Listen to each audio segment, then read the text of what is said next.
Unlock के चौथे मरहले में लॉकडाउन के दौरान तकरीबन सभी पाबंदियों को ख़त्म करने का ऐलान किया गया था।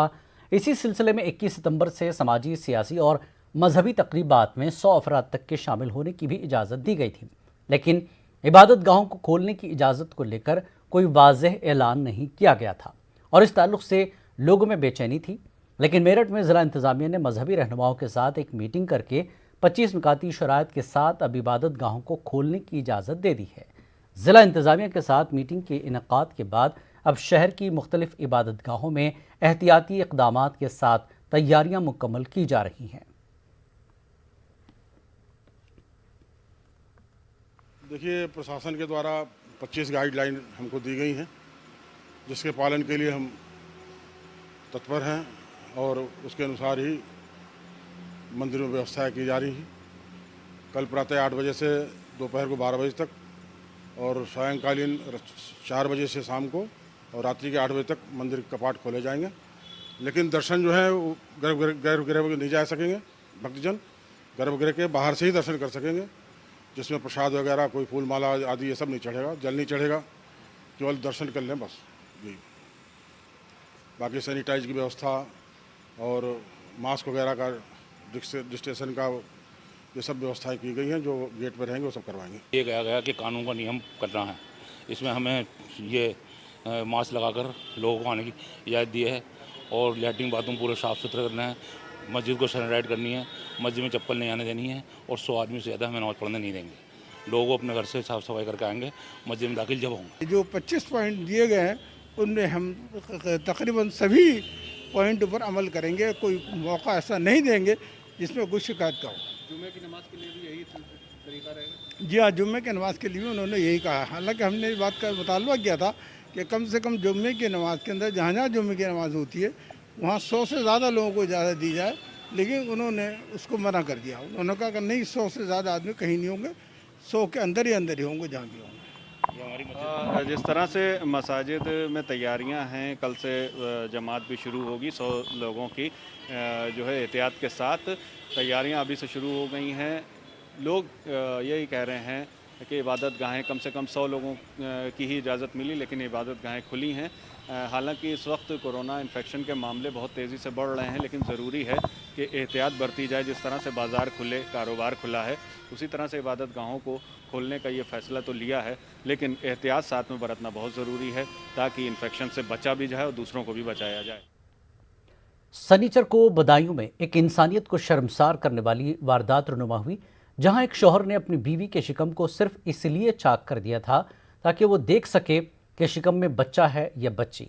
जख्मी हालत में खातून को पहले बरेली अस्पताल में दाखिल कराया गया और बाद में उसे दिल्ली के सफदरजंग अस्पताल मुंतकिल किया गया, जहां आज उसका ऑपरेशन किया गया।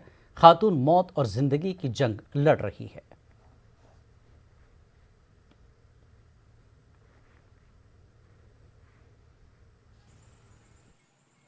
हमारे पापा बोलते थे, ये बोलते थे लड़की नहीं चाहिए, लड़का चाहिए हमको।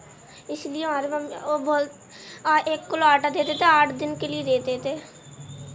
बोलते थे कि अलग रहे करो, अलग खाए करो, और दूध नहीं देते थे, काली चाय पीते थे और हम ऊपर रहते थे छत पर, या बारिश होए या घाम आए नीचे बुलाते ही नहीं थे। लड़कियों के पीछे लड़की चाहिए, ऐसी को मार दो रोड पे। अच्छा। हाँ, अब इनकी मम्मी सही हो जाए, सरकार भैया जिनकी मम्मी जिनके बच्चन को परवस्ती दे और उनको साधन कर रहे हैं सरकार, मोदी सरकार। तो क्या वहाँ क्या स्थिति है दिल्ली में? माँ स्थिति है, अभी तो आईसीयू में डरी हैं। लड़का हुआ, उन्होंने तो पता ही नहीं है कि हमारा क्या हुआ है, कैसा हुआ है, बेहोशी में है। लड़का मर गया लड़का तो। बदायूं के नेकपुर में शर्मसार करने वाली घटना हुई थी, जिसमें एक महिला को उसके पति ने ये देखा कि उसके पेट में पलने वाला बच्चा लड़का है या लड़की। 5 बेटियां पहले से थीं और छठे के लिए वो उम्मीद लगा रहा था कि उसमें लड़की है या लड़का, इसीलिए उसका पेट चीर दिया गया। महिला का गंभीर हालत में दिल्ली में इलाज चल रहा है। वहीं जो उसने मांगा था या जो होना चाहिए था वो लड़का पैदा हुआ, मगर वो लड़का मृतक पैदा हुआ। परिवार की हालत स्थिति ठीक नहीं है, 5 बच्चियां हैं। अब पालन पोषण की भी समस्या हो रही है। परिवार की मांग है कि सरकार कोई ना कोई मदद करे। Chitranjan Singh, news 18 India, Badaun. प्रियंका गांधी वाड्रा के साथ मुलाकात के बाद डॉक्टर कफील खान एक बार फिर सुर्खियों में आए हैं। डॉक्टर कफील खान न्यूज़ 18 से खास बातचीत में कहा कि प्रियंका गांधी वाड्रा से उनकी मुलाकात सियासी नहीं थी। उन्होंने इस बात को तस्लीम किया कि कांग्रेस से उनकी नज़दीकियां हैं, लेकिन वो फिलहाल सियासत में कदम नहीं रख रहे हैं। आपसे ये पूछना चाहूंगी कि आपने प्रियंका गांधी वाड्रा से मुलाकात की, परिवार के साथ मुलाकात की, क्या मायने निकाले जाए इस मुलाकात के?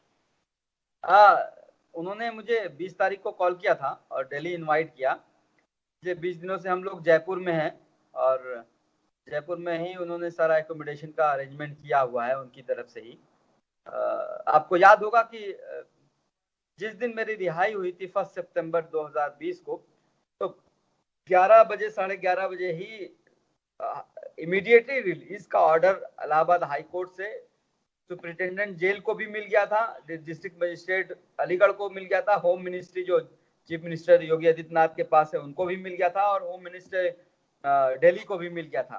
पर 12 घंटे तक उन्होंने मुझे छोड़ा नहीं और ये कोशिश करते रहे कि किसी ना किसी और केस में फंसा के इनको जेल में रखें। फिर मैं जब बाहर निकला तो मथुरा से गोरखपुर का रास्ता 700-800 किलोमीटर का है, यानी कि 1400 से 16 घंटे लग जाते हैं। तो जैसा कि यूपी में ठोक दो की नीति चल रही है, तो मेरे घर वालों को लगा कहीं फेक इनकाउंटर में मार ना दें, क्योंकि बाहर बहुत ज्यादा पुलिस थी मथुरा जेल के बाहर। तो एक तरह से दे वर वेरी अप्रेहेंसिव। तो दैट टाइम जब प्रियंका गांधी जी का कॉल आया और उन्होंने ये कहा कि कांग्रेचुलेशन के लिए कॉल किया था कि मैं बाहर आ रहा हूँ और सब कुछ, तो कर्टसी कॉल। तो उन्होंने कहा कि आप, अगर आपको ऐसा लग रहा है कि सरकार आपको इस तरह से फंसा सकती है, तो आप लोग मथुरा से भरतपुर, यानी कि जो राजस्थान का बॉर्डर है 20 मिनट की दूरी है, आप वहाँ चले जाइए, हम आपको सिक्योरिटी दे देंगे और कांग्रेस की वहाँ पे सरकार है। तो that was a help which came at the right time. तो उस वक्त हम लोग को जरूरत थी और वो हेल्प आई, तो हम लोग राजस्थान आ गए, जयपुर आ गए उसी सुबह और पिछले कुछ दिनों से यहाँ थे। तो उन्होंने मेरी माता जी को, मेरी फैमिली को बुलाया था।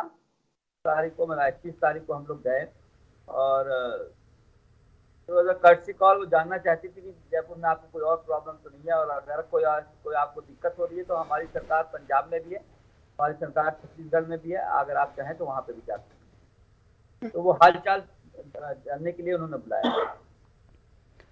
कोरोना इन्फेक्शन के बढ़ते मामलों के साथ साथ प्राइवेट अस्पतालों की लापरवाही कोरोना मरीजों के लिए जानलेवा साबित हो रही है। ताज़ा मामला मेरठ के लोकप्रिय अस्पताल का है, जहां गुज़श्ता 4 दिनों में कोरोना इन्फेक्शन के अलावा दीगर बीमारियों से मुतासर कई मरीजों को अस्पताल इंतजामिया की लापरवाही से अपनी जान गंवानी पड़ी। शुरुआती जांच में ये बात सामने आई कि लोकप्रिय अस्पताल में भर्ती इन मरीजों को वक्त पर मेडिकल रेफर नहीं किया गया, जिस वजह से इनकी जान चली गई। इस मामले में अस्पताल इंतजामिया की लापरवाही को संजीदगी से लेते हुए डीएम मेरठ ने खुद एफआईआर दर्ज करके मुतल्लिका महकमे के अफसरान को कार्रवाई करने का हुक्म दिया है। मृत्यु का जो कारण है पेशेंट्स को और भी बीमारियां साथ होना, और दूसरा है यहाँ थोड़ा लेट पहुँचने के कारण ही हो रही है। इसके लिए हमने सारे प्राइवेट नर्सिंग होम से, हॉस्पिटल से, उनसे भी बात किए हैं, और जिन हॉस्पिटल्स ने बहुत ही अत्यधिक विलम्ब से यहाँ पेशेंट्स को पहुँचवा रहे हैं उनके खिलाफ हम लोग एक जांच भी करा रहे हैं। ये संज्ञान इसलिए लिया गया कि पिछले 3-4 दिन में लोकप्रिय से ऐसे पेशेंट वहाँ सारी के रेफ़र हो रहे थे मेडिकल कॉलेज में, जो वहाँ जाके 1 दिन या 24 घंटे से कम समय में डेथ हो गई, या कुछ घंटों में डेथ हो गई, या एक आध ब्रॉड डेथ आया। तो ये उन्होंने जो है वहाँ पे भर्ती रखा और भर्ती टाइम से वहाँ रेफ़र नहीं किया। अगर समय से उनको सारी के केसेस का टेस्ट हो जाता और समय से वो रेफ़र हो जाते, मेडिकल कॉलेज में जाते ही आधे घंटे में रिपोर्ट आ जाती है एंटीजन से, तो ऐसे पेशेंट को। आज कानपुर में युवा सिख मोर्चा और दुर्गा महिला मोर्चा की जानिब से पाकिस्तान के खिलाफ एहतजाज किया गया। पाकिस्तान में 17 साल सिख लड़की बुलबुल की तब्दीली मजहब और शादी को लेकर यह एहतजाज किया गया। एहतजाजियों ने पाकिस्तान के परचम को नजर आतिश करके अपना एहतजाज दर्ज करवाया। इन लोगों की मांग है कि हुकूमत हिंद पाकिस्तानी सफारतकार को बुलाकर दबाव बनाए ताकि बुलबुल को उन लोगों के चुंगल से आज़ाद कराया जा सके। बुलबुल कौर गुरुद्वारा पंच साहब के क्रांति प्रीतम की बेटी हैं, जिसकी जबरन शादी जमात-उद-दावा के रुकन मोहम्मद हसन से कराई गई। लड़की के वालिद ने इस सिलसिले में वहां के कमिश्नर से शिकायत की है। जैसा कि आज हमारे यहाँ पे एक सिख समाज की लड़की बुलबुल कौर के साथ जो पाकिस्तान के लोगों ने हरकत की है, उस हरकत के हम लोग खिलाफ हैं और हम लोग सरकार से यही गुहार लगाएंगे कि उस लड़की को उन लोगों के चंगुल से छुड़ाकर हम लोग के यहाँ भेजा जाए, क्योंकि नारी शक्ति का अपमान अब हिंदुस्तान नहीं सहेगा।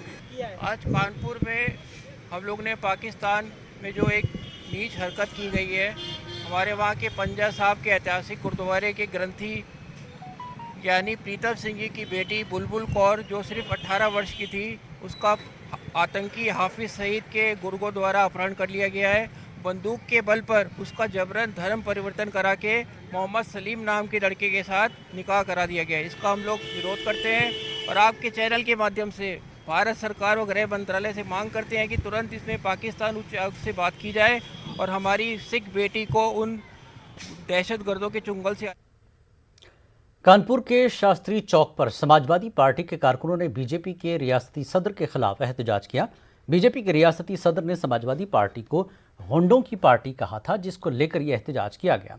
इस दौरान पुलिस और एहतजाजियों में झड़प भी हुई। एहतजाजियों ने सड़क पर लेटकर एहतजाज किया। उनकी मांग है कि बीजेपी के सूबाई सदर या खुद वजीर आला माफ़ी मांगें, नहीं तो उनके एहतजाज जारी रहेगा। भारतीय जनता पार्टी के प्रदेश अध्यक्ष और मंत्री स्वतंत्र देव सिंह जी आए थे कार्यक्रम में। उन्होंने हमारी पार्टी के नेता समाजवादी पार्टी के राष्ट्रीय अध्यक्ष उत्तर प्रदेश के यशस्वी पूर्व मुख्यमंत्री अखिलेश यादव जी की सरकार को गुंडों की सरकार कहा था, जिससे हम समाजवादी पार्टी के कार्यकर्ता बहुत गर्वित है और आहत हुए। इसलिए आज हम लोगों ने उनके जो वक्तव्य उनका पेपर मीडिया में छपा, उस वक्तव्य को लेके आज हम लोगों ने बर्रा शास्त्री चौक चौराहे पर स्वतंत्र देव सिंह जी का पुतला फूकने का काम किया और विरोध प्रदर्शन दर्ज कराया है। और हम ये स्वतंत्र देव सिंह और भारतीय जनता पार्टी योगी महाराज से कहना चाहते हैं कि उन्होंने जो हमारी पार्टी के राष्ट्रीय अध्यक्ष पूर्व मुख्यमंत्री अखिलेश यादव के खिलाफ बोला है कि गुंडों की पार्टी है, भारतीय जनता पार्टी खुद ऐसी पार्टी है जिसमें बड़े बड़े वरिष्ठ नेताओं के आए दिन कौन वीडियो वायरल हुआ करते हैं, आए दिन जमीन कब्जे के मामले आया करते हैं, बेटियों के छेड़छाड़ के मामले आया करते हैं, रेप के मामले आया करते हैं। वो पार्टी समाजवादी पार्टी जैसे साफ सुथरी पार्टी पर आरोप लगा रही, उनको शर्म आनी चाहिए। और जब तक वो मीडिया में आकर स्वयं और उनकी सरकार माफी नहीं मांगेगी कि अखिलेश यादव के खिलाफ जो उन्होंने गलत वाणी का प्रयोग किया था, तब तक समाजवादी पार्टी विरोध। मरकजी हुकूमत के जरिए लाए गए किसान बिलों के ताल्लुक से आज जिला कलेक्ट्रेट अलीगढ़ पर आम आदमी पार्टी के कारकुनों ने एहतजाजी मुजाहरा करते हुए एक अर्जदाश्त गवर्नर उत्तर प्रदेश के नाम जिला इंतजामिया को पेश की, जिसमें कहा गया कि किसानों को बर्बाद करने वाला जो बिल मरकजी हुकूमत लाई है, इसे फौरी वापस लिया जाए। बसूरत दीगर आम आदमी पार्टी मुल्क गीर तहरीक चलाने पर मजबूर होगी। कारकुनान ने इस दौरान ज़बरदस्त नारेबाजी करते हुए हुकूमत की पॉलिसियों की जमकर तनकीद की। हर तरफ हाहाकार मचा हुआ है, लेकिन ये मोदी सरकार इन सबसे बेखबर सिर्फ और सिर्फ देश को बेचने का काम कर रही है। पहले इसने रेल को बेचा, प्लेन को बेचा, उसके बाद LIC को बेचा और अब किसानों को भी बेचने का काम कर रही है। ये मांगे रखी है कि जो विधेयक पास हुआ है वो वापस हो और जो किसानों का हक है, किसानों का हक किसानों को मिलना चाहिए। किसानों के हक के लिए आम आदमी पार्टी पहले भी उतरी थी, पहले भी धरना प्रदर्शन किया था। हम ऐसे ही करते रहेंगे जब तक हमारी मांगे पूरी नहीं। कोरोना के ताल्लुक से मुल्क भर में हुई जमातियों पर कार्रवाई के दौर में अलीगढ़ में भी श्रीलंका के 2 नौजवान जमाती हिफ्जुर रहमान और मोहम्मद मुर्शिद गिरफ्तार हुए थे, जो 5 माह गुजर जाने के बाद भी रिहाई के इंतजार में अलीगढ़ जेल में दिन गुजार रहे हैं।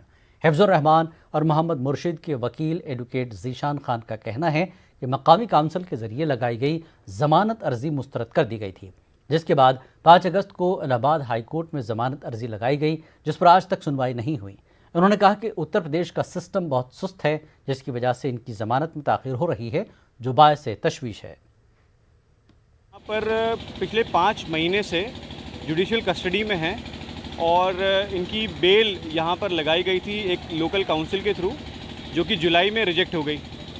उसके बाद से लेकर आज तक उन्हीं की बेल मैंने इलाहाबाद हाई कोर्ट में फ़ाइल की हुई है 5 अगस्त को, जो कि अभी तक ऑन रिकॉर्ड नहीं आ पाई है, जिसकी वजह से जो एक delay justice delayed is justice denied वाला जो फैक्टम है वो कंप्लीट इसलिए हो रहा है बिकॉज उनकी बेल लिस्ट ही नहीं हो पा रही है। एंड बड़ी एक शॉकिंग सी चीज़ है कि इवन हाई कोर्ट्स बचते हैं ऐसी बेल सुनने के लिए। बहुत कम जजेस ऐसे होते हैं, बहुत जुडिशल सिस्टम बहुत कम ऐसे बेबाकी से डिसीजन लेते हैं जहां वो बेल देने के लिए तैयार हो जाएं। लेकिन अभी एज ऑफ टुडे, आज की डेट में वो अलीगढ़ के ज़िला कारागार में हैं और उनकी बेल इलाहाबाद हाई कोर्ट के बिफोर पेंडिंग है। बनारस पुलिस की हिरासत से पुरस्कार तरीके से लापता होने वाले BHU की तालिब इल्म शिव कुमार त्रिवेदी के मामले में इलाहाबाद हाई कोर्ट ने अब और सख्त रुख इख्तियार कर लिया है। बनारस पुलिस ने इलाहाबाद हाई कोर्ट में अपना जवाब दाखिल करके इस बात को तस्लीम कर लिया कि शिव कुमार त्रिवेदी पुलिस हिरासत से लापता हुआ है।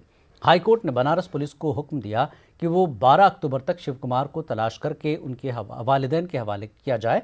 वाज़ेह है कि गुज़श्ता 13 फरवरी को बनारस हिंदू यूनिवर्सिटी में BSc सेकेंड ईयर के तालिब इल्म शिव कुमार को मकामी पुलिस ने सुबह 8:30 एम्फी थिएटर ग्राउंड से गिरफ्तार किया था। पुलिस शिव कुमार को गिरफ्तार करके मकामी इलाका थाने ले आई थी और इसको बंद कर दिया। पुलिस का कहना है कि शिव कुमार हवालात से गायब हो गया, लेकिन शिव कुमार पुलिस हिरासत से कैसे गायब हुआ, इसका जवाब पुलिस अदालत के सामने अभी तक नहीं दे पाई। इलाहाबाद हाई कोर्ट इस मामले की समाअत 12 अक्टूबर को फिर करेगी। वाराणसी SSP ने ओखर कोर्ट में स्वीकार कर लिया माननीय न्यायाधीश महोदय के समक्ष कि शिव कुमार त्रिवेदी को लंका थाने में लाया गया था और पुलिस अभिरक्षा से ही शिव कुमार त्रिवेदी गायब हुआ। इस बात को वाराणसी SSP ने मान लिया। तो मैंने न्यायालय ने मुझसे पूछा कि आप इस मामले में क्या चाहते हैं। मैंने कहा कि मैं चाहता हूं कि शिव मिल जाए। और फिर उसके बाद मैंने न्यायालय को बताया कि माननीय न्यायालय को कि देखिए इसमें पुलिस का इनकंसिस्टेंट व्यू रहा है, कभी कुछ वर्जन लेके आती है। तो मैंने कहा कि इसमें CBI इंक्वायरी हो जाए। तो बहरहाल तो माननीय न्यायालय ने CBI इंक्वायरी का आदेश नहीं जारी किया है, लेकिन हाँ इतना है कि 12 अक्टूबर तक का टाइम मिला है पुलिस को और मैं उम्मीद करता हूं कि 12 अक्टूबर को इस मामले में न्याय होगा, या तो शिव मिलेगा, नहीं तो फिर CBI इंक्वायरी जो है कि ऑर्डर होगा। माननीय मुख्य न्यायाधीश महोदय पर भी हमें पूरा भरोसा है। बिहार असेंबली इंतखाबात को देखते हुए एक बार फिर से मुसलमानों की नुमाइंदगी का मुद्दा जोर पकड़ने लगा। सूबे में 17% मुसलमानों की आबादी है, लेकिन टिकट तकसीम के वक्त अक़लियती आबादी को आम तौर से नज़रअंदाज कर दिया जाता है। मुस्लिम नुमाइंदगी के सवाल पर JDU और RJD के मुस्लिम लीडरों ने भी सवाल खड़ा किया है।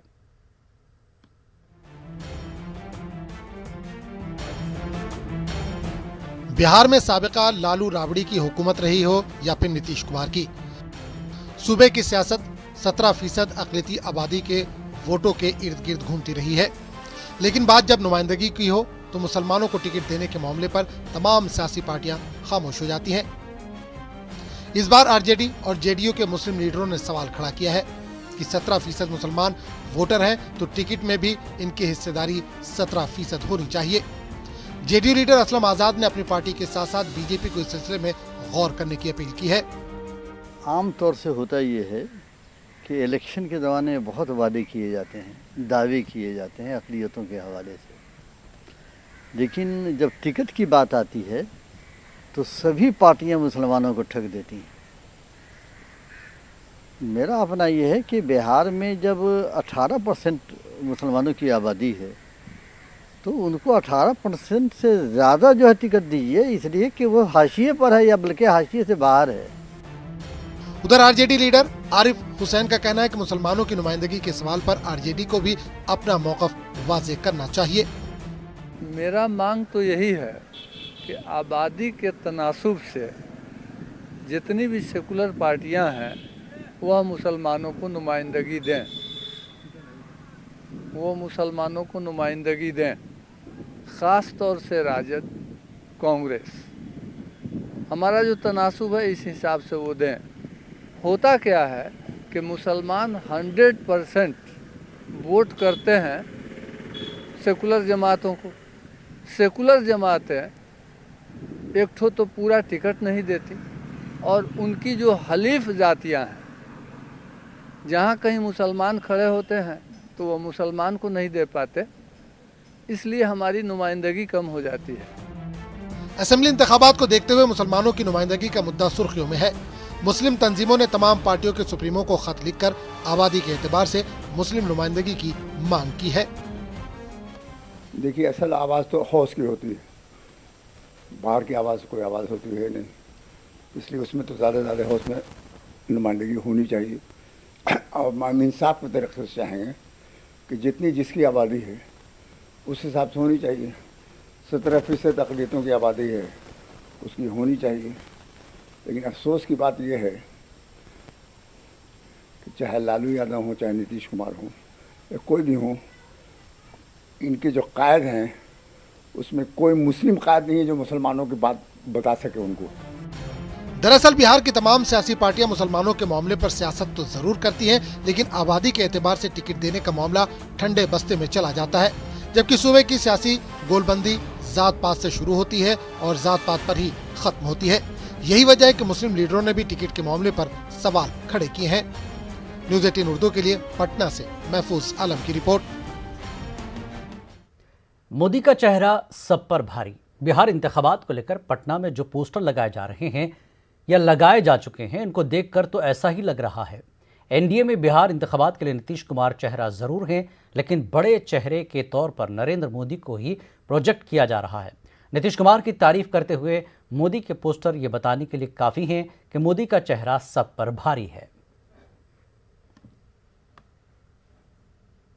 चुनावी माहौल में चेहरे को लेकर सियासत अपने चरम पर है, लेकिन आपको मैं तस्वीर दिखाता हूं कि एनडीए में किस तरह से नरेंद्र मोदी के चेहरे को सबसे बड़ा चेहरा बनाने की कोशिश है।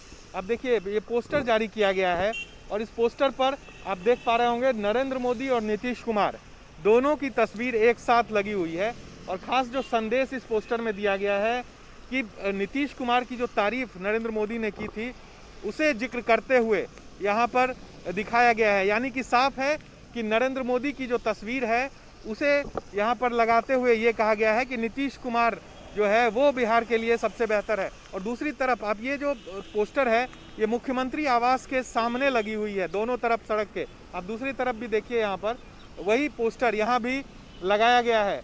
और कहीं ना कहीं जो चेहरे की बात होती है कि आखिर एनडीए के तरफ से किसके चेहरे पर जनता के बीच लोग जा रहे हैं, किनके चेहरे पर वोट मांगा जा रहा है, वो इन पोस्टरों से साफ जाहिर है कि नरेंद्र मोदी एनडीए में सबसे बड़ा चेहरा है और उन्हीं के चेहरे पर पार्टी गोलबंद है। जो एनडीए है जनता के बीच जाने के लिए तैयार है और ये पोस्टर उसी को तस्दीक भी कर रही है। तो लगातार जो पोस्टर की राजनीति है वो चल रही है और खुद नीतीश कुमार जो मुख्यमंत्री हैं उनके आवास के सामने ये पोस्टर लगाए गए हैं और पूरे पटना में जगह जगह आपको ये पोस्टर दिखेगा। तो साफ है कि चुनावी माहौल है और ऐसे में जो बातें लगातार चल रही है कि आखिर किन चेहरों पर इस बार जनता अपना मुहर लगाएगी, वो इन पोस्टरों से साफ जाहिर है कि एनडीए का सबसे बड़ा चेहरा नरेंद्र मोदी है और इसी चेहरे के आधार पर जो एनडीए के दल हैं वो जनता के बीच जाने को तैयार है। क्या पसंद आशीष के साथ साकेत कुमार, न्यूज़ 18 पटना। बीजेपी के कौमी तर्जुमान शाहनवाज हुसैन ने कहा कि बिहार में एनडीए नीतीश की क़यादत में इंतखाबात लड़ रही है, पर सबसे बड़ा चेहरा तो पीएम मोदी का ही है। बिहार के अंदर हम इकट्ठे एकजुट हैं। नीतीश कुमार जी के नेतृत्व में बिहार में चुनाव लड़ रहे हैं। प्रधानमंत्री नरेंद्र मोदी का आशीर्वाद है। बिहार में विकास की धारा बह रही है। पटना के चौराहों पर लालू खानदान के खिलाफ पोस्टर लगाए गए हैं। इन पोस्टरों में लालू प्रसाद और उनकी फैमिली को निशाना बनाया गया। साथ ही अलग से पीएम मोदी और सीएम नीतीश कुमार के भी पोस्टर लगाए गए हैं। पोस्टर में पीएम मोदी नीतीश कुमार के कसीदे बयान करते नजर आ रहे हैं।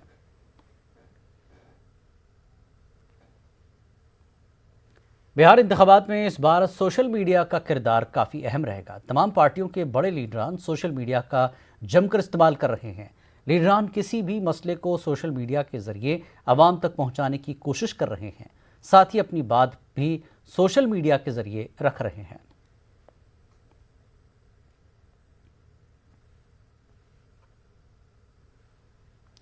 बिहार का औरंगाबाद जिला इंतजामिया एक बार फिर सवालों के घेरे में है। जेल इंतजामिया पर कैदियों के साथ मारपीट और गैर इंसानी सलूक का इल्ज़ाम लग रहा है। जेल में बंद कैदियों की माने तो ठीक ढंग से इन कैदियों का इलाज भी नहीं कराया जा रहा, जबकि जेल इंतजामिया का कहना है कि इंतखाबात के मद्देनज़र कुछ सख्ती बरती गई है, जिसकी वजह से कैदी इस तरह के इल्ज़ामात लगा रहे हैं। कोई ऐसी बात नहीं है। जो हम लोग रूटीन तलाशी करते हैं वो तलाशी हो रहा है, जिससे इन लोगों को लगता है कि भाई तलाशी वलाशी नहीं हो, तो इसलिए इन लोगों का थोड़ा सा मन मुटाव रहता है, परेशानी लोग। खास बात यूपी बिहार में फिलहाल इतना ही। मजीद ताज़ा खबरों के लिए आप लॉग इन कर सकते हैं हमारी वेबसाइट news18urdu.com पर। आदाब।